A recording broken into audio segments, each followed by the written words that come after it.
दोस्तों, मैं हूं doctor Dheeraj Kumar, neuro and spine surgeon, Ford hospital Patna. एक छोटी सी बच्ची थी जो कल ही हमारे क्लिनिक पे आई और उसके माँ का ये शिकायत था। 6 साल की बच्ची थी कि ये बच्ची अचानक से एक तरफ दीवार या छत की ओर देखती रहती है और लगातार देखती रह जाती है।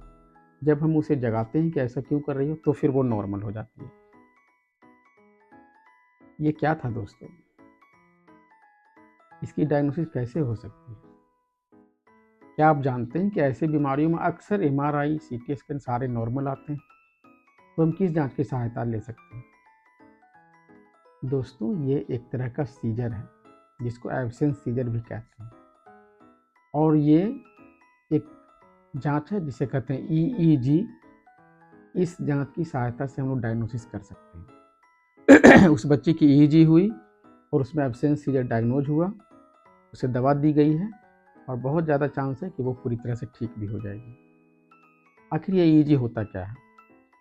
तो जो स्कल में हमारे पास जो इलेक्ट्रिक सिग्नल्स हैं, वो कुछ सिग्नल्स रिफ्लेक्ट होके इसके सरफेस पे भी आ सकते हैं।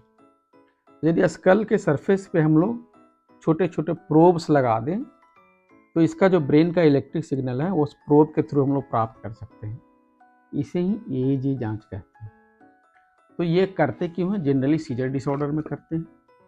ये होता कैसा है, किस प्रकार से उत्पन्न होता है? तो जनरली ब्रेन का जो इलेक्ट्रिक एमिशन पैटर्न है वो फिक्स होता है।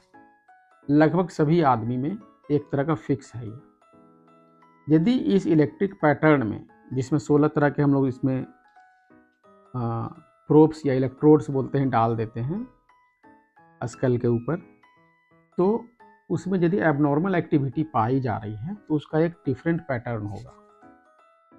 तो अक्सर जो सीजर डिसऑर्डर है, जिसमें चाहे जनरलाइज्ड टोनिक क्लोनिक सीजर हो, एब्सेंस सीजर हो, मायोक्लोनिक सीजर हो, ये सब अपना एक सर्टेन कैरेक्टरिस्टिक पैटर्न प्रस्तुत करते हैं।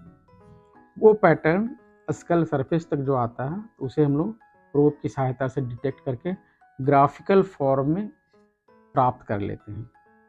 और ग्राफिकल फॉर्म के स्टडी के उपरांत हम लोग यह काफ़ी हद तक एक्यूरेटली डायग्नोसिस कर सकते हैं कि इस मरीज को, उक्त मरीज को किस तरह का सीजर था। उस बच्ची के डायग्नोसिस में हमें एब्सेंस सीजर मिला और हमने एब्सेंस सीजर के लिए चलने वाली दवाइयाँ उसे चलाई हैं और बहुत आशा रखते हैं कि वो ठीक हो जाएगी। इसलिए आज आपने ईईजी के बारे में जानकारी ली।